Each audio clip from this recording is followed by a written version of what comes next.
نور صاحب یہ بتائیں کہ یہ آپ کے ہر فلز کے ساتھ امید شہر ہے، یہ امید شہر کیا ہے؟ بسم اللہ الرحمن الرحیم، سیدنا کریم صلی اللہ علیہ وسلم۔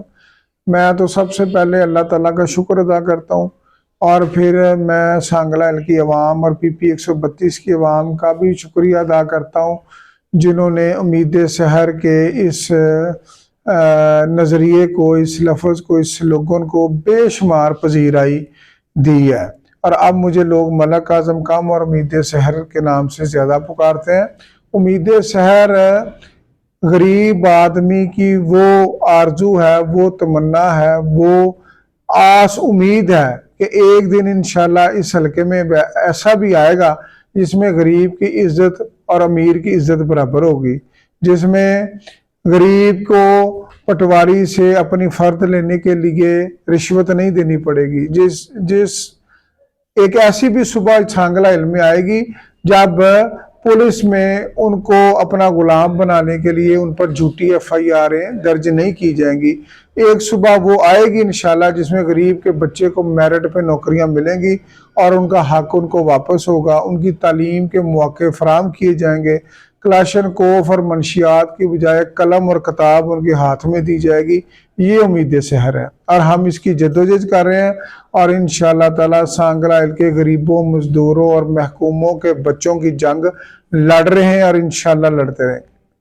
تو صاحب یہ ہے کہ سیاسی سرگرمیاں عروج پر ہیں، تو آپ کیا سمجھتے ہیں کہ کافی جو گروپ ہیں آپ کے ساتھ وہ اتحاد کر رہے ہیں، اب تک آپ کو کتنی کا عوام کی طرف سے کتنی کا پذیرائی مل سکتی ہے؟ ہر امیدوار ہی کہتا ہے کہ مجھے بڑی پذیرائی ملی ہے، لیکن میں آپ کو کہتا ہوں آپ شہر میں جائیں اور یہ پوچھیں کہ ملک اعظم کون ہے تو وہ کہیں کہ ملک اعظم ہمارا بھائی ہے۔ تو یہی میرے لیے اعزاز ہے کہ اللہ تعالیٰ کا بڑا ہی کرم ہے کہ لوگ جو ہیں وہ اس بات پہ پختہ یقین رکھتے ہیں کہ اگر ملک اعظم کو ووٹ دیا اور یہ اقتدار میں آئے تو یہ ہمارے بچوں کا حق نہیں بیچے گا، یہ کمیشن نہیں کھائے گا، یہ نوکریوں کے پیسے نہیں کھائے گا، اور ہم پر پیسے لگائے گا، عوام پر پیسے لگائے گا اور عوام کے حقوق کی جدوجہد کرے گا۔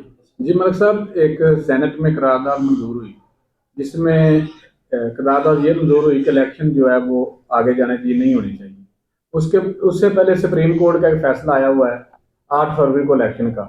آپ اس قرارداد کو کس نظر سے دیکھ رہے ہیں اور الیکشن ہوتے نظر آ رہے ہیں؟ وہ تو بڑے والوں کی باتیں ہیں، میں تو ایک سیاسی کارکن اور یار دوستوں والا آدمی ہوں، تو مجھے پتا ہے کہ الیکشن جو ہے خبر یہ ہے کہ 20-25 دن آگے ہو رہے ہیں۔ ملک صاحب، آپ کے اتحاد کی باتیں بھی ہو رہی ہیں الیکشن میں پی پی 132 میں، اس بارے میں آپ کیا کہیں گے؟ دیکھیں جی، ہر امیدوار جو ہے وہ اپنے گولز اچیو کرنے کے لیے سیاست کر رہا ہوتا ہے۔ سیاست میں کوئی کسی پہ رحم نہیں کرتا، ضرورت ایجاد کی ماں ہوتی ہے، اور یہ جو سیاسی اتحاد ہوتے ہیں یہ عمومی طور پر ضرورتوں کے تحت بنتے ہیں، لیکن میں اتحاد وہ بنانا چاہتا ہوں جس سے میرے غریب عوام کی منزل آسان ہو جائے۔ ہاں، ایک بات میں آپ کو کہہ سکتا ہوں کہ اگلے 36 گھنٹوں میں اس علاقے کی سیاست تبدیل ہو جائے گی۔ ملک صاحب، جو الیکشن ہے یہ کمپین شروع ہے، الیکشن 8 فروری کو ہے، آپ کارنر میٹنگ کو جلسے کب سے شروع کریں گے؟ کل سے ہمارے کارنر میٹنگ اور جلسے شروع ہے۔ پہلے ہم نے جوڑ توڑ پر توجہ دیا، گروپوں سے تعلقات اور گروپوں سے معاملات طے کرنے کے اور لوگوں کو اپنا منشور بتانے پر ہمارا زور تھا، اور وہ ظاہر ہے وہ اس کے لیے خاموشی جو ہے وہ بہترین حکمت عملی تھی۔ اب انشاءاللہ تعالی کل سے کارنر میٹنگ اور جلسوں کا آغاز کیا جا رہا ہے۔ ملک صاحب، ہمیں بھی منشور بتانے۔ میرا منشور صاف ہے کہ سانگلہ ایل اور پی پی 132 کا غریب مزدور، لکڑی کا کام کرنے والا، جوتے گانٹھنے والا، مٹی کا کام کرنے والا، پلے دار، ریڑی پر کام کرنے والا، حجام، ان کے حقوق کی میں نے جنگ لڑنی ہے، اور ان کے حقوق کی بات کرنے سے مجھے کوئی نہیں روک سکتا، اور انشاءاللہ ہم سب ایک ہیں اور اپنا حق لے کے رہیں گے۔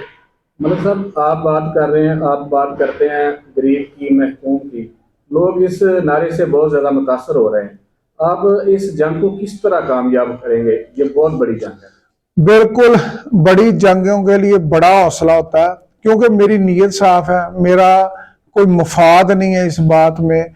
और अगर अल्लाह ताला ने मुझे सब कुछ दिया है तो फिर मैं क्यों ना अपने शहर के गरीबों की बात करूं, मैं क्यों ना उनकी बात करूं जिनकी कोई बात नहीं करता, मैं क्यों ना उनके हकूक की जदोजहद की बात करूं जिनके हकूक को पैरों तले दबा दिया गया, जिनके हकूकों को अपनी गाड़ियों और गन्नों और बंदूकों के शोर में दबा दिया गया है। इंशाअल्लाह ताला गरीब आदमी अगर उठेगा, अगर इत्तेहाद करेगा, इत्तेफाक से अपने हक के लिए खड़ा होगा तो ये माहौल बदलेगा, वरना गुलामी उसका मुकद्दर रहेगी। मौलवी साहब, आखिरी सवाल है मेरा, आप पर जो लोग तनकीद करते थे अब वो तारीफ करने पर मजबूर हो गए हैं, आपने मेहनत बहुत की है, इसके बारे में आप क्या कहना उन लोगों के बारे में? मैं आपको बताऊं कि सबसे ज्यादा प्रोपेगेंडा मेरे खिलाफ किया जाता है। कुछ लोगों के खिलाफ प्रोपेगेंडा उनकी बंदूकों की वजह से नहीं किया जाता, कुछ लोगों के खिलाफ प्रोपेगेंडा उनकी सीटों की वजह से नहीं किया जाता, कुछ लोगों के खिलाफ प्रोपेगेंडा किसी और वजह से नहीं किया जाता। मेरे खिलाफ सबसे ज्यादा प्रोपेगेंडा होता है, मेरे खिलाफ लोग झूठी बातें फैलाते हैं, मेरे खिलाफ लोग कहानियां सुनाते हैं। आपको बेशुमार लोग, सादा लोग वो भी मिलेंगे जो मेरे खिलाफ बातें करेंगे, आप उन्हें पूछेंगे कि आपका मलक आजम से कभी वास्ता पड़ा, तो वो कहेंगे नहीं। तो ये जो माफिया होता है, ये माफिया खतरा महसूस करता है उसको जो आम आदमी की बात करता है। अगर मैं भी अपने तरह के लोगों की बात करूं, अमीरों की बात करूं, जिम्मेदारों की बात करूं, तगड़े बंदों की बात करूं, मेरे कोई ये खिलाफ लोग मेरे खिलाफ बातें ना करें। मेरे खिलाफ बात इसलिए करते हैं कि मैं गरीब आदमी की बात करता हूं, ये उनको पसंद नहीं है। वो चाहते हैं कि गरीब को शऊर आएगा तो वो फिर हमारा मुहासबा करेगा, हमारी कारकर्दगी के मुतल्लिक पूछेगा कि मेरी गली में जो अपना अभी तक सड़क क्यों नहीं बनी, पूछेगा मेरा बच्चा तालीम क्यों नहीं ठीक हासिल कर रहा, पूछेगा कि मेरे शहर की नौकरियां कहाँ चली गई हैं, वो पूछेगा कि मेरे शहर के ग्राउंड क्यों आबाद नहीं है, वो पूछेगा कि अस्पताल में शुगर की दवाई फ्री क्यों नहीं मिल रही।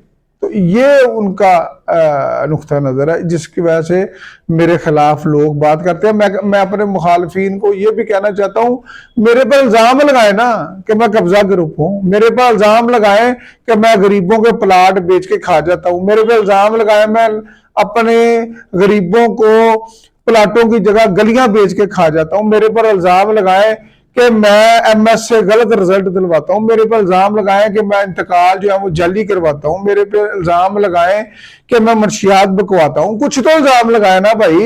ये कहते हैं कि मैं हाथ मिलाकर हाथ धो लेता हूँ, मैं तो एक मजदूर का बेटा हूँ, मैं ये कैसे कर सकता हूँ? मैं तो एक गरीब आदमी का बेटा हूँ, मैं ये कैसे कर सकता हूँ? ये काम तो तुम लोगों के हैं, ये काम तो जागीरदारों के हैं। मेरे पर इल्जाम लगाओ वरना अपना मुहासबे के लिए तैयार रहो। मलिक साहब, सहाफी बरादरी जो है वो आपके शाना बिशाना खड़ी है, सहाफी बरादरी के कुछ शिकवे भी हैं। अगर अल्लाह पाक आपको मौका देता है तो सहाफी बरादरी बहुत ज़्यादा हमसे सवाल करती है, प्रेस क्लब है वो हमारी ज़रूरत है, उस बारे में? मैंने पहले भी जब मैं चेयरमैन बैतुल माल था, मैंने सांगला के सहाफियों को बुलाया था, मैंने कहा था मैं आपको गवर्नमेंट की तरफ से प्रेस क्लब की जमीन दे देता हूँ। बदकिस्मती ये है कि आप लोगों में कुछ वो लोग भी सहाफी हैं जो सहाफत के नाम पर एक शर्मिंदगी है, तो उन लोगों ने सहाफियों का हक मारा है और वो लोग नहीं चाहते कि इत्तेफाक इत्तेहाद कायम हो। मैं इंशाल्लाह अल्लाह ने मौका दिया तो आपको एक जबरदस्त किस्म का सांगला हिल पहाड़ी के सामने जो सरकारी जमीन है उस पर प्रेस क्लब बना के देंगे।